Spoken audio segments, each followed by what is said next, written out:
नमस्कार छात्रों, आज हम इस वीडियो के माध्यम से हिंदी कक्षा 10वीं की सराव परीक्षा का अध्ययन करने वाले हैं।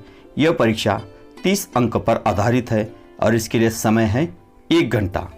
तो ये जो परीक्षा है, यह परीक्षा रीढ़ की हड्डी, इसके साथ साथ गज़ल या कविता, ठेस या पूरक पठन एवं व्याकरण एवं विज्ञापन पर आधारित है। यह जो प्रश्न पत्रिका का जो पीडीएफ है, पीडीएफ के बारे में मैं आपको अंत में बता दूंगा। तो यह जो पहला परिच्छेद है, पहला परिच्छेद रीढ़ की हड्डी, इस पाठ पर आधारित परिच्छेद है और इसमें 8 अंक के लिए जो पूछा गया है। प्रश्न पहला, परिच्छेद पढ़कर दी गई सूचना के अनुसार कृतियां कीजिए। यह 8 अंक के लिए है। इसमें पहली कृति है संजाल पूर्ण कीजिए। इसमें 2 कृतियां है, हर एक कृति 1-1 अंक के लिए है। तो इसमें पहला है उमा का ख्याल रखना, हमें 2 यहाँ लिखना है। कौन कौन सी बातें हैं, 2 लिखना है। दूसरा है शंकर की हरकतें, यहाँ शंकर की 2 हरकतें हमें लिखनी है। इसके बाद दूसरी जो कृति है वह है कारण लिखिए। पहला, दूसरी में भी 2 है, इसमें पहला जो है वह है कारण लिखिए। शंकर का मुंह छिपाकर भागना, यह 1 अंक के लिए है। इसका कारण क्या है, यह हमें लिखना है। और दूसरी जो कृति है वह सही है या गलत है, यह हमें लिखना है। तो यह है उमा मैट्रिक तक पढ़ी है, यह वाक्य सही है या गलत है, यह हमें लिखना है। इसके बाद तीसरी जो कृति है, तीसरी कृति में भी 2 कृतियां हैं। पहला है लिंग पहचान कर लिखे। इसमें 2 है। पहला है पुत्र, इसका लिंग स्त्रीलिंग है या पुल्लिंग है, यह हमें लिखना है। इसके साथ साथ लड़की, यह स्त्रीलिंग है या पुल्लिंग है, यह हमें लिखना है 1 अंक के लिए। अब 3 में से जो दूसरी कृति है वह है विलोम शब्द लिखिए। इसमें पहला जो है वह इज्जत, इसका विलोम शब्द हमें लिखना है। और दूसरा शब्द है पाप, इसका विलोम मतलब विरुद्धार्थी शब्द हमें लिखना है, यह भी 1 अंक के लिए है। अब चौथी और अंतिम जो कृति है वह है दहेज एक बुरी प्रथा, इस पर अपने विचार प्रकट करें। यह 2 अंक के लिए है और छात्रों को यह स्वमत पर आधारित लिखना है। अब प्रश्न दूसरा जो है वह है पठित पद्यांश पढ़कर सूचना के अनुसार कृतियां कीजिए। यह 6 अंक के लिए है। तो गजल नामक जो कविता है, इस कविता का ये काव्य पंक्तियां है। तो इसमें जो कृतियां पूछी है वह पहली कृति है आकृति पूर्ण कीजिए। इसमें 2 है, 1-1 अंक के 2 कृतियां दी गई है। तो इसमें पहली कृति है कवि ने इनको देखने के लिए कहा, यह 1 अंक के लिए है। किन्हें देखने के लिए कहा, 2 हमें लिखने हैं। और 1 में से दूसरी जो कृति है वह है कवि ने बनने को कहा, क्या क्या बनने को कहा, यह 2 हमें लिखना है। इसके बाद निम्नलिखित शब्द का उत्तर आए ऐसे प्रश्न लिखो।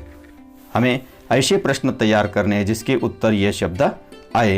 इसमें पहला प्रश्न तैयार करना है जिसका उत्तर हमें न्यू यह चाहिए, और दूसरा प्रश्न ऐसा तैयार करना चाहिए जिसका उत्तर मील का पत्थर ऐसा आए, ऐसा प्रश्न तैयार करना चाहिए। इसके बाद तीसरी जो है निम्नलिखित पंक्तियों का सरल अर्थ लिखो। यह 2 अंक के लिए है। यहाँ जो काव्य पंक्तियाँ दिए गए, गजल नामक कविता की यह काव्य पंक्तियाँ है, इस काव्य पंक्तियाँ का आपको सरल अर्थ लिखना है। इसके लिए प्रश्न दूसरा के लिए अथवा जो है वह है प्रश्न दूसरा गजल, इस पद्य का निम्नलिखित मुद्दों के आधार पर पद्य विश्लेषण कीजिए। प्रश्न दूसरा के लिए यह अथवा प्रश्न है, यह 6 अंक के लिए है। तो गजल जो कविता है, इस कविता का रचनाकार का नाम लिखना है, 1 अंक के लिए। इसके साथ साथ रचना का प्रकार लिखना है, पसंदीदा पंक्ति, पसंदीदा होने का कारण और रचना से प्राप्त संदेश। ये जो है पहला रचना का नाम 1 अंक के लिए, रचना का प्रकार 1 अंक के लिए, पसंदीदा पंक्तियाँ यह भी 1 अंक के लिए, पसंदीदा होने का कारण यह 1 अंक के लिए, और रचना से प्राप्त संदेश, यह 2 अंक के लिए ऐसे हमें लिखना है। अगला जो है ठेस इस पूरक पठन से यह परिच्छेद लिया गया है। तो इस परिच्छेद पर पूछे गए जो प्रश्न है, कृतियां है, इसमें पहली कृति है संजाल पूर्ण कीजिए। इसमें सिरचन के खास काम, सिरचन के कौन कौन से काम है, हमें 4 काम लिखने हैं जो कि 2 अंक के लिए है। और दूसरा जो है वह है ग्रामीण जीवन बदल रहा है, इस पर अपने विचार प्रकट करें, यह 2 अंक के लिए है और छात्रों को यह स्वमत पर आधारित लिखना है। अब प्रश्न चौथा जो है वह है सूचना के अनुसार कृतियां कीजिए, यह व्याकरण पर आधारित है और यह 7 अंक के लिए परीक्षा में आया है।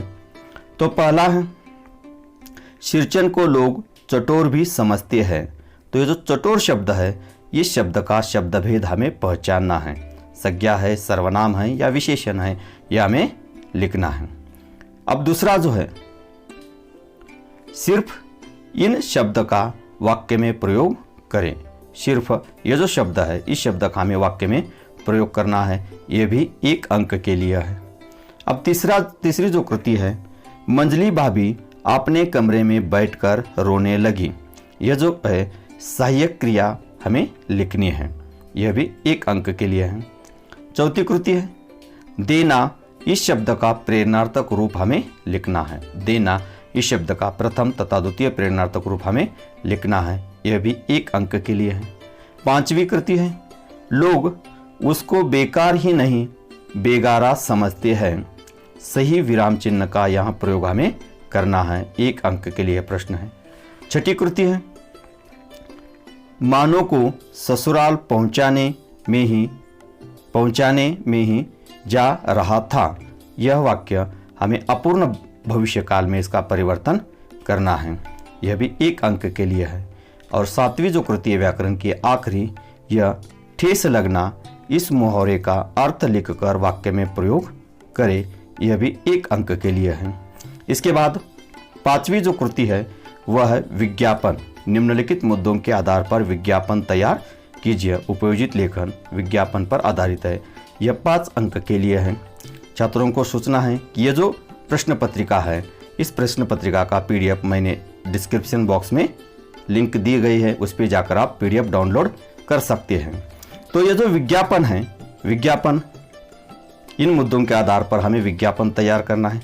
नौकरी चाहिए, इसके लिए आकर्षक पगार, रहने को जगह, खाना मुक्त, मितभाषी, ईमानदार, दयालु, स्वादिष्ट खाना बनाना, ऐसा हमें नौकर चाहिए, इसका विज्ञापन हमें बनाना है।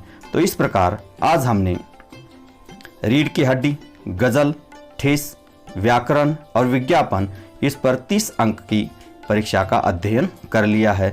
ये जो प्रश्न पत्रिका है, यह प्रश्न पत्रिका मैंने डिस्क्रिप्शन बॉक्स में इसकी लिंक दी गई है, वो आप डाउनलोड करके देख सकते हैं। धन्यवाद।